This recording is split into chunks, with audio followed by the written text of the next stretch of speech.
खिसियाई बिल्ली खंबा नोचे। आपको जमीन पर पटकने का काम किया। लैंड फॉर जॉब में रोहिणी आचार्य भी है। वो जब परिवार नहीं चला पा रहे हैं, बिहार क्या चलेंगे। नमस्कार, आप देख रहे हैं भागलपुर 9। अभी हमारी मौजूदगी बड़ी खंजरपुर के झव्वाकोटी स्थित एक पार्क में है और यहाँ पर चर्चा है कि एनडीए में इस बार मुख्यमंत्री का चेहरा कौन। वो सम्राट चौधरी भी हो सकते हैं, चिराग पासवान भी हो सकते हैं और भी कोई नया चेहरा हो सकता है या फिर से नीतीश कुमार हो सकते हैं। इसी विषय पर बात करने के लिए हमारे से बात करने के लिए यहाँ के कुछ लोग आइए जानते हैं कि इस बार बिहार में सरकार और मुख्यमंत्री कौन रहेंगे। क्या नाम हुआ आपका? अंशु प्रियंका, लोक जनशक्ति पार्टी से मैं हूँ, प्रदेश मीडिया पैनलिस्ट। पहले तो भागलपुर 9 में आपका स्वागत। बहुत बहुत धन्यवाद आपके चैनल का। मेरा सवाल है कि इस बार एनडीए में मुख्यमंत्री का चेहरा कौन रहेगा? सबसे पहले तो जितने भी बिहार के विधायक जो बने उनको बहुत बहुत बधाई और शुभकामनाएं। और जैसा कि मैं हमारे राष्ट्रीय अध्यक्ष श्री चिराग पासवान जी की पार्टी से हूँ, मैं प्रदेश प्रवक्ता हूँ और हमारे राष्ट्रीय अध्यक्ष जी का भी कहना है कि 2025 में कोई वैकेंसी नहीं थी नीतीश जी के अलावा, तो वो भी अभी जितनी महिलाएं या जितने युवा हैं, जिस तरह से आप देख रहे हैं कि मतदान हुआ है, तो ये महिलाओं और युवाओं का मतदान है और जिस तरह से जीत हासिल हुई है एनडीए की, तो इस बार नीतीश कुमार जी ही मुख्यमंत्री के रूप में चेहरा में हैं। और कार्यकर्ता के रूप में चाहिएगा तो हम लोग लोक जनशक्ति पार्टी आर से हैं, तो हम लोग तो चाहेंगे कि हमारे राष्ट्रीय अध्यक्ष जी मुख्यमंत्री बने, लेकिन उनका साफ स्पष्ट शब्दों में कहना है कि इस बार नो वैकेंसी है, इस बार तो नीतीश जी ही मुख्यमंत्री के रूप में आएंगे। फिर से नीतीश कुमार ही रहेंगे मुख्यमंत्री में?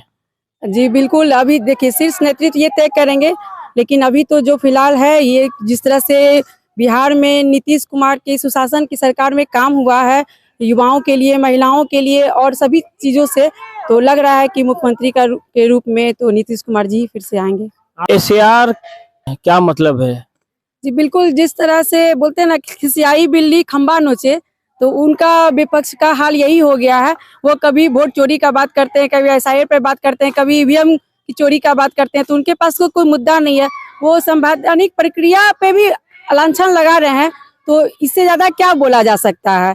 जब अगर एसआईआर की बात बोल रहे हैं, वोट चोरी की बात कर रहे हैं, तो अगर वो कर्नाटक कैसे जीते? अगर पूरे प्रक्रिया हम लोग में होती तो पूरे भारत में हम लोग की सरकार होती, एनडीए सरकार होती, लेकिन कर्नाटक में उनकी जीत हुई तो वहाँ पे वो क्यों नहीं बोले? जम्मू कश्मीर में उनकी जीत हुई, वहाँ क्यों नहीं बोले? झारखंड में उनकी जीत हुई, वहाँ क्यों नहीं बोले? जहाँ जहाँ हमारे प्रत्याशी जीत रहे हैं वहाँ पे वो बोल रहे हैं कि वोट चोरी हो रहा है, एसआईआर पे वो लोग डर। एसआईआर के लिए वो लोग ही बोले थे। महाराष्ट्र में जब हमारी जीत हुई थी उसमें एसआईआर के लिए वही लोग बोले थे। अगर बिहार में वो लागू हुआ तो फिर उन लोगों को क्यों लग रहा है? तो इसका मतलब है कि जीत भी मेरी, पट भी मेरी, तो ये तो नहीं चलेगा। आप एक बार पे रहिए ना कि डायरेक्ट हाँ यही बात हमको करना है, लेकिन उन लोग को तो कुछ मुद्दा है ही नहीं, क्योंकि बोलते हैं ना साल भर आप तैयारी किए नहीं है और जब एग्जाम देने जा रहे हैं तो स्कूल को दोष दे रहे हैं और टीचर को दोष दे रहे हैं। वही उनका विपक्ष वाले का हाल हो गया है अभी। चलिए, इन्होंने क्या कहा आप कमेंट करके जरूर बताएं कि इनकी राय कैसी लगी। क्या नाम हुआ आपका? मेरा नाम पंकज कुमार हुआ, भारतीय जनता पार्टी से हूँ मैं। बिहार में मुख्यमंत्री का चेहरा कौन रहेगा? नीतीश कुमार ही रहेंगे या सम्राट चौधरी भी रह सकते हैं या चिराग पासवान या अदर कोई भी? देखिए, ये चुनाव हम लोग एनडीए पूरी तरह से एकजुट होकर के और नीतीश कुमार के चेहरा पर चुनाव में गए थे और जनता ने प्रचंड बहुमत से हमें बहुमत दिया है। तो सभी पार्टी अभी तो ये चीज़ नहीं कर सकते हैं कि कोई और बनेगा, क्योंकि नीतीश कुमार के नाम पे हम लोग जीत के आए हैं। बाकी रही बात तो विधानमंडल दल की बैठक में ये तय किया जाएगा। उम्मीद यही करते हैं कि नीतीश कुमार के चेहरे पे हम लोग आए हैं तो नीतीश कुमार जी ही पुनः मुख्यमंत्री बने। जैसा कि बहुत सारे लोग दावे करें कि ईवीएम में छेड़खानी हुई है। ईवीएम में छेड़खानी अगर हुई होती या हुई थी, कोर्ट है, पुलिस है, आप केस में जा सकते थे। सिर्फ रोड पे खड़ा होकर इस चीज़ को तमाशा खड़ा करने से कुछ मिलने वाला था नहीं और मिला भी नहीं। जिस ईवीएम का चोरी का आपने आरोप लगाया था उसे जनता ने सिरे से खारिज किया है और आपको जमीन पर पटकने का काम किया। 70-80 पे थे, 25-35 पे आ गए। जनता ने आपको जवाब दे दिया है। ईवीएम में किसी तरह की, हाँ, चोरी होती है कहाँ? नीतीश कुमार ने दिल चोरी किया है, मोदी जी ने दिल चोरी किया है जनता का, और जनता ने भरपूर प्यार देके जता भी दिया। जब विपक्ष पार्टी में भारी हार के बाद कुछ फैमिली टेंशन हो रहा है, उस पर आप क्या कहना चाहते नहीं, हैं? किसी के पारिवारिक विषय में बोलना उचित नहीं है, लेकिन जिस तरह से अब ये घर की बात रही नहीं, क्योंकि रात में बड़े रुआसे मन से रोहिणी आचार्य ने भारत छोड़ के जाते हुए ये कहा कि घर से रुसवा करके, तो ये सब अच्छी बातें नहीं है। कहाँ बिहार संभालने की बात कर रहे थे तेजस्वी जी, और घर नहीं संभल रहा है, तो इस चीज़ पे विचार करें।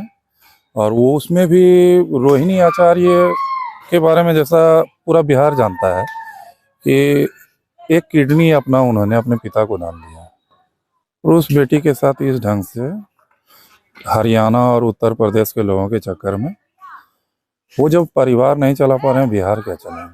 देखिए, हम किसी राजनीतिक पार्टी से तो नहीं है, लेकिन पिछले 30 साल से हम राजनीति को बहुत नज़दीक से देख रहे हैं न्यूज़ के माध्यम से, और इतना ही बोलेंगे कि ये कोई भी पारिवारिक मुद्दा नहीं है। सबसे बड़ा मुद्दा ये है कि लैंड फॉर जॉब में रोहिणी आचार्य भी है, और वो जान गई कि अब इतना भारी बहुमत से एनडीए की सरकार बिहार में बनने जा रही है, ये केस खुलेगा, अपने आप को परिवार से दूर करके केस से खुद को दूर करना चाह रही है। नहीं तो आज के ज़माने में जो बेटी अपने बाप को किडनी देगी, वो बाप अपने बेटी को कभी घर से बाहर नहीं निकालेगा। ये आप देख लीजिए, मूर्ख से मूर्ख घर हो, पढ़े लिखे से पढ़ा घर हो, अगर कोई भी बेटी अपने बाप को किडनी देती है तो घर से नहीं निकाला जाएगा। यहाँ पर साफ साफ अगर सही तरीके से देखिए तो वो रोहिणी आचार्य पढ़ी लिखी है, वो समझ गई कि अब ये केस और अच्छे तरीके से खोला जाएगा, हमको भी समेटा जाएगा, अच्छा मौका है, निकल जाओ इस केस। बस केस से बचने के लिए जा रहा, ऐसा कोई बात नहीं है कि कोई मुद्दा है। ठीक है, उनका पारिवारिक छोटा मोटा मुद्दा है, लेकिन उसको ये बड़ा मुद्दा बना के खुद को इस केस से दूर करने के लिए परिवार पर गलत इल्जाम लगा के निकल गई बात। जैसा कि आप देख रहे थे कि हमारी मौजूदगी बड़ी खंजरपुर के झवा कोटी के एक पार्क में थी, और यहाँ पर एनडीए में इस बार भारी बहुमत से अपना सीट हासिल की है, वो भी 200 के आंकड़ा पार। तो लोगों ने क्या क्या अपनी प्रक्रिया रखी, क्या क्या राय रखी, आप देख रहे हैं भागलपुर नाउ। मैं सलमान अनवर, धन्यवाद।